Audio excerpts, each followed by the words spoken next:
我是谁？施利拉玛那马哈希尊者的教诲。引言：我是谁是一本有关自我参究答问集的书名。这些问题是施利 M. 希瓦帕拉卡山皮雷于1902年左右向施利拉玛那马哈希尊者提问的。施利皮雷是哲学系毕业生，当时任职于南阿考特税捐征集局税务部。1902年，他因公出差至提鲁万纳马赖，顺道前往阿鲁纳恰拉山的维鲁帕夏山洞参访马哈希。他向马哈希寻求灵修的指引，并提出一些与自我参问有关的问题。由于尊者当时手默不语，不是为了尊严禁语式，而是因为没有谈话的意愿，他便以书写的方式回答。施利希瓦帕拉山皮雷事后凭记忆所及，把当时的13个问答记录下来，并于1923年首度出版，原文为泰米尔语。原书中并收录了他的2首诗作，描述他在尊者的恩典下茅塞顿开，与安度一场生命危机的心境。此后，我是谁经过多次再版，市面上除了13和28个问答的不同版本之外，还有一种删除了问题，只把开示内容重新编排的散文版。现存的英译版是根据这个散文版来的。读者眼前的这本册子是28个问答版的英译本。自我参问和我是谁构成了上师首度开示的主要内容。这2本册子是尊者著作中唯一的2本单册。这2本册子清楚地揭示了尊者的中心教诲。自我参问是通往解脱的直径。我是谁以清晰明确的方式托出了自我参问的特定模式。心智是念头的组合，我见是心智中的第一个升起的念头。归根究底的参问我是谁，就可以摧毁所有其他的念头，最后连我的念头也会消失，剩下来的就是那至高无上的不二自性。自信与非我现象的错误认同，例如肉体和心智，便因此终结。这就是明心见性。自我参问的过程当然不是一件容易的事。参问我是谁的时候，其他的念头会升起，但参问者不应该屈从于追逐这些念头。相反的，他应该继续追问这些念头升起的对象是谁。参问者必须保持极度的警觉，才能做到这一点。通过持续不懈的参问，修习者就能让心智留守在他的源头，不再四处游荡，迷失在他亲手打造的思想迷宫里。包括呼吸控制和神像观想在内的其他法门，都应该被视为一种助行。它的用处仅止于让心智变得安静和单点专注而已。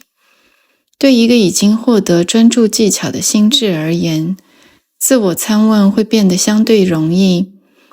通过精进不息的自我参问，念头得以摧毁，自信得以证悟，那个连我见都没有的终极实相，那个经验就是我们所指称的静默。这就是施利拉玛那马哈希尊者开示我是谁的实质教诲。T.M.P. 马哈德万1982年6月30日于马德拉斯大学。我是谁？自我参问。众生都欲求没有悲苦的快乐。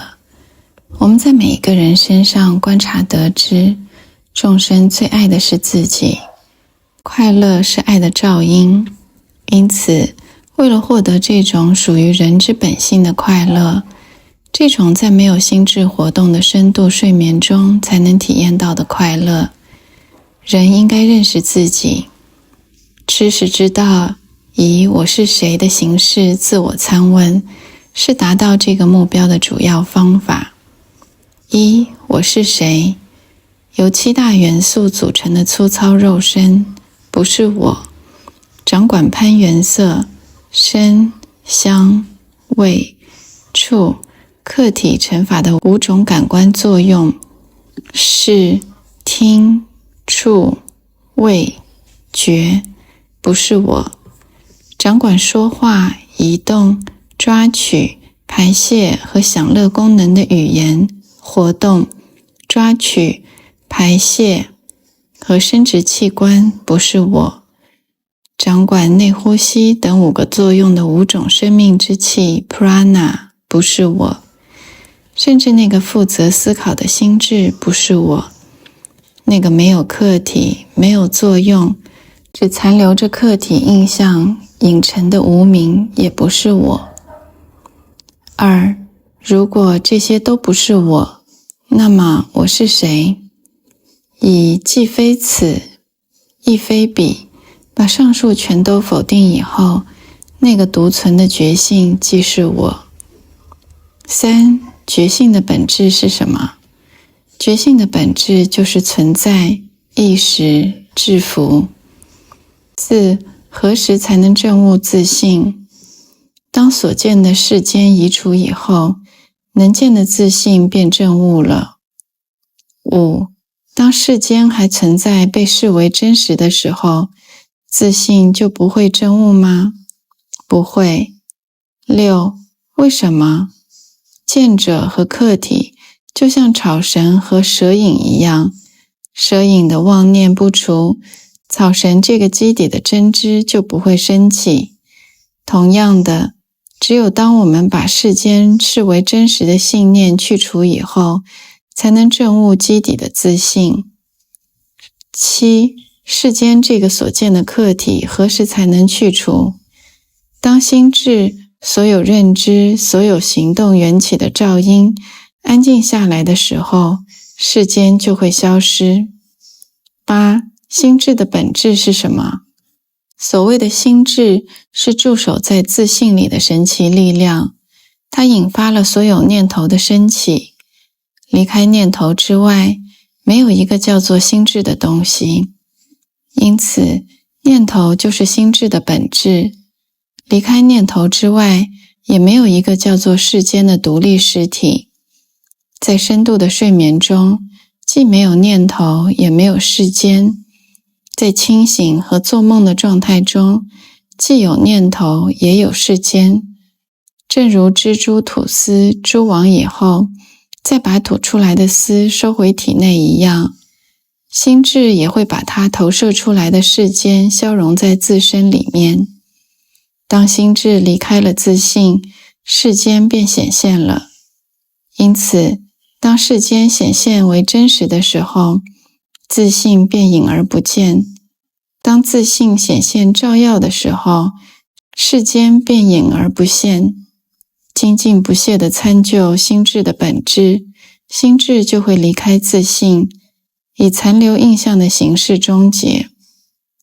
我们指称的自性就是梵我 Atman， 心智只能依附着一个粗糙的实体存在，它不能单独存在。我们称为精微体或是灵魂的，其实就是心智。9. 如何通过自我参问之道了解心智的本质？在这个肉身中升起的我见就是心智。一个参问我见最初升起之处的人，就会发现它是从心 heart 里升起的。心就是心智的起源。即使是一个不断思考我的人，也会被导向那个地方。我见是从心智中升起的第一念，我见升起之后，其他的念头才会升起。第一人称代名词出现以后，第二和第三人称代名词才会出现。没有第一人称代名词，就没有第二和第三人称代名词。10. 如何让心智安静下来？透过我是谁的参问，我是谁，这个念头会摧毁所有其他的念头。我是谁，就像一根拨火的木棍，最后也会被火烧毁，然后自信的证悟就发生了。11. 用什么方法持续不断地参问我是谁？其他念头升起的时候，你不应该追逐它们，你应该要参问这些念头升起的对象是谁。无论升起多少念头都不重要，念头一升起，就应该精进地参问这个念头升起的对象是谁。这时浮现出来的答案就是我。紧接着再追问我是谁，心智就会返回它的源头，那个升起的念头就会止息下来。用这种方式反复练习，心智就会发展出留守在源头的技巧。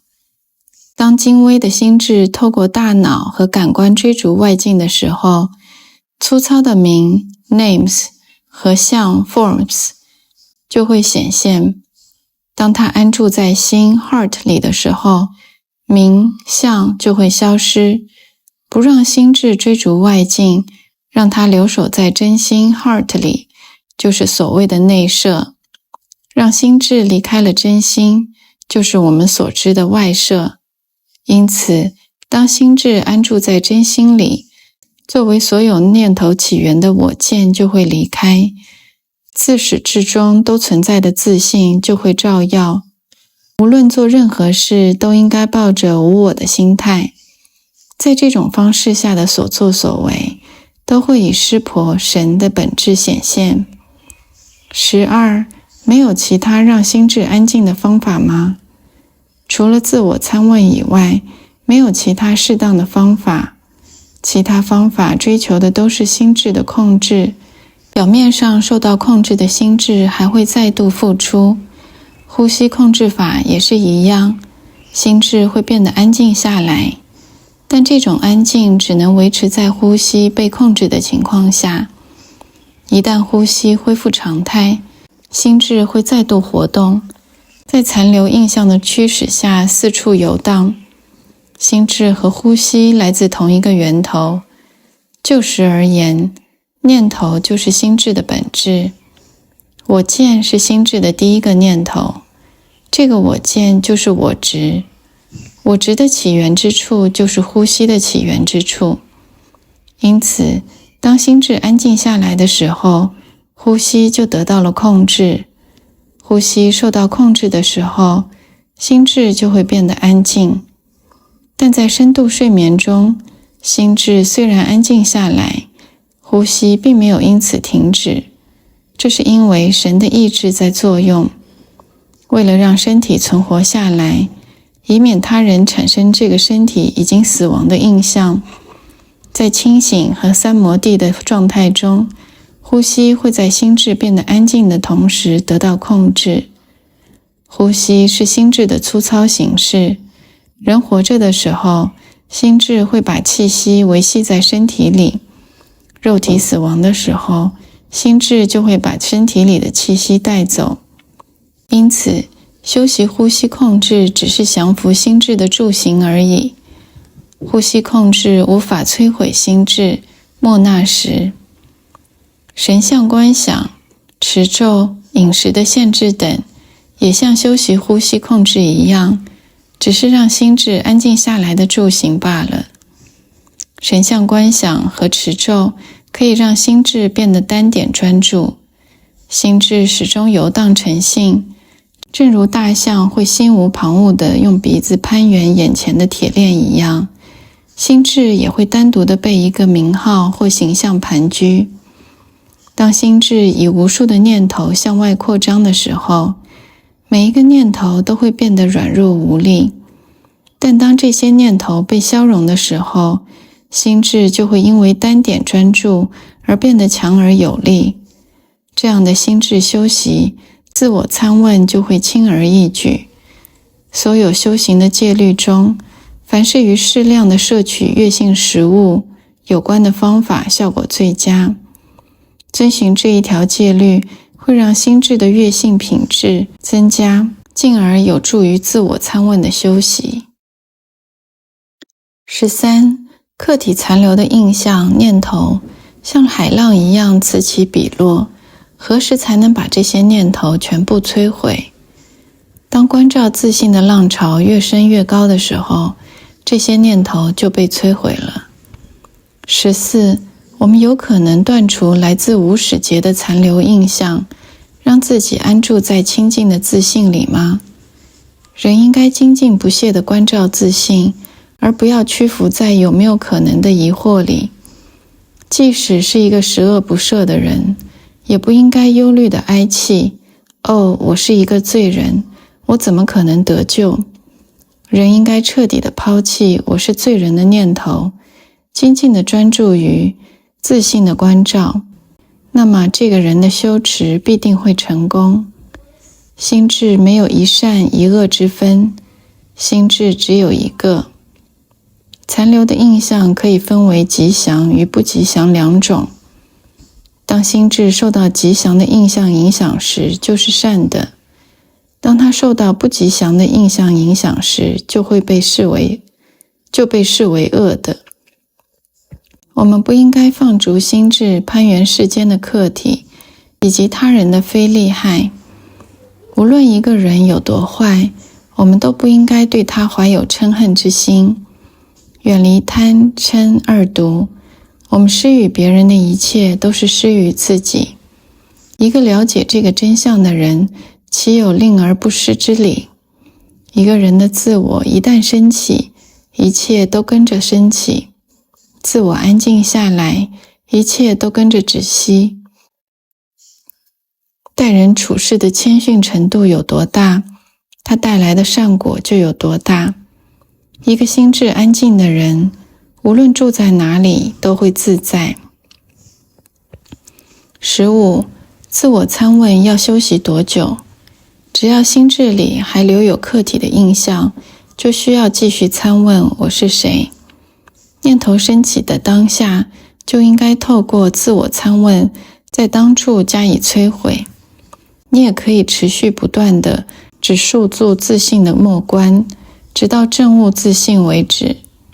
堡垒里的内敌会继续发动攻击，如果在他们出现就加以剿灭，堡垒总有收复的一天。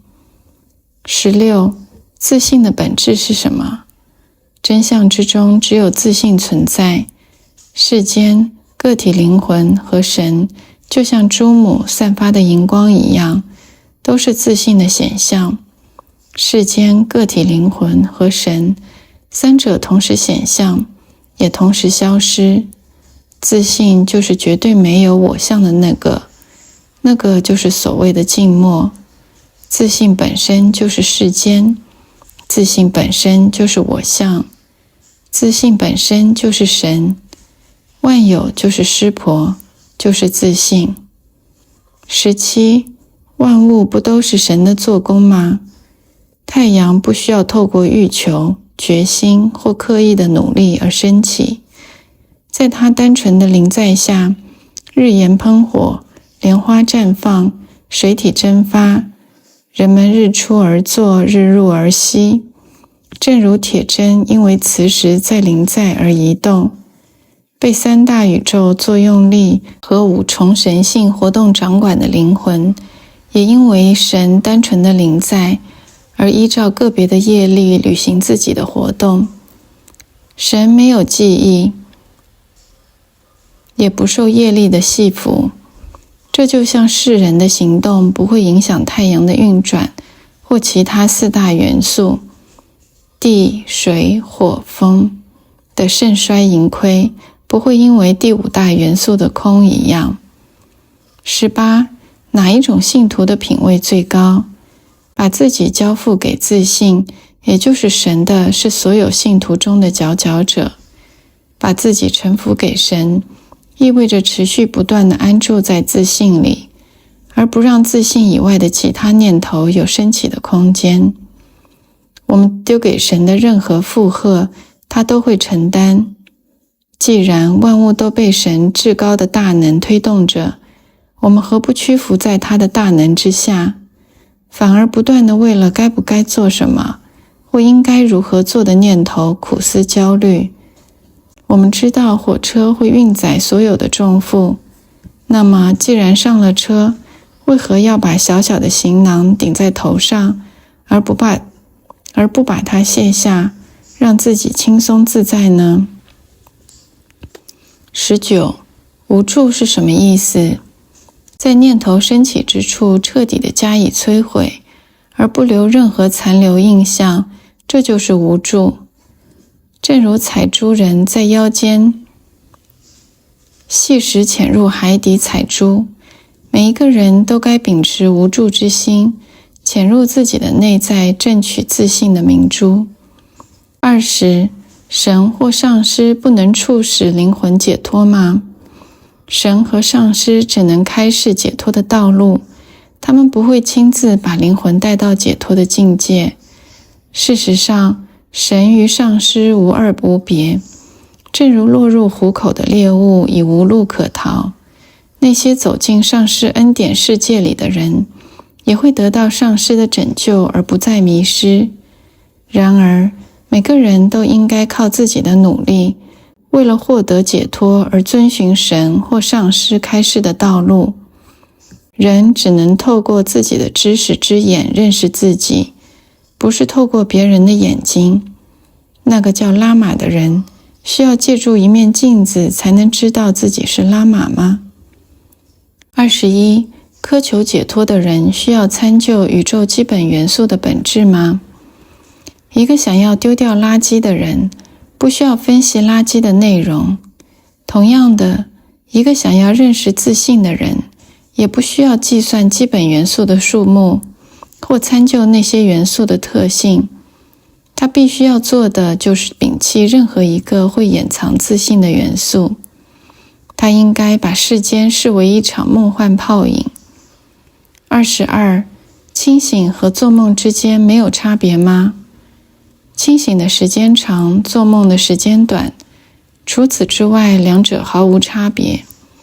清醒时所见的一切人事物似乎是真实的，梦中所见的一切也同样如此。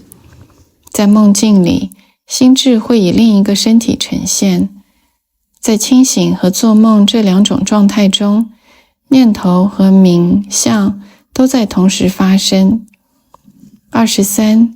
阅读对苛求解脱的人有用吗？所有经典都说心智安静才能获得解脱，因此所有经典的教诲可以归纳出一个结论：让心智安静下来。一旦了解这个道理以后，就没有必要永无止境的阅读了。想要让心智安静下来，只要参问内在的自信即可。这种内在的追寻怎么能靠书本达成？人应该透过自己的智慧之眼，认识自己的自信。自信在5个生窍之内，书本在5个生窍之外。既然参究自信必须剥除5个生窍，想在书本里寻找自信，就是徒劳无功之举了。为道日损，参究者总有一天势必要放下所学的一切。24. 快乐是什么？快乐是构成自信的本质，快乐与自信无二无别。世间的任何客体中都无快乐可言。我们在无明中想象着快乐，可以从客体中汲取。心智外射的时候，他经验到的是悲苦。真相是，当欲望获得满足以后，心智就会返回它的源头，享受自信的快乐。同样的，在睡眠、三摩地和昏迷的状态中，或者当欲求、憎恨的客体已经获得移除的时候，心智也会回归源头，享受自信快乐。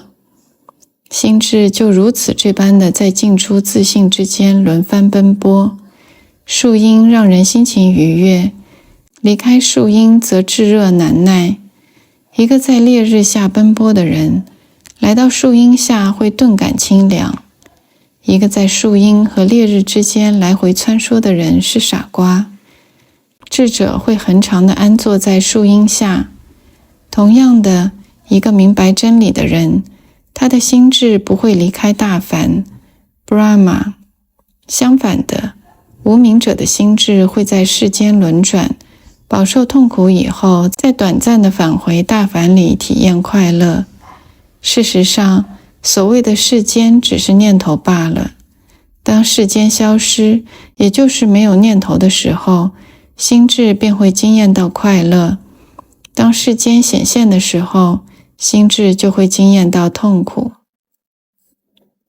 25. 什么是真知灼见？手墨就是真知灼见。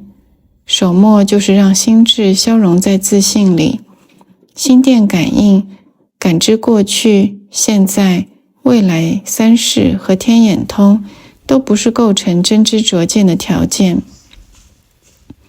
26. 无欲和智慧之间有什么关系？无欲就是智慧，两者没有差别，它们是同样的意思。无欲是克制心智，不追逐任何客体；智慧意味着客体不再显现。换言之，不追求自性以外之物就是离执或无欲，不离自性就是智慧。27. 自我参问和冥想有什么不同？自我参问是让心智留守在自性里，冥想是观想自己是大梵，存在、意识、致富。28. 解脱是什么？解脱就是透过参究系缚的本质，进而证悟自己的本性。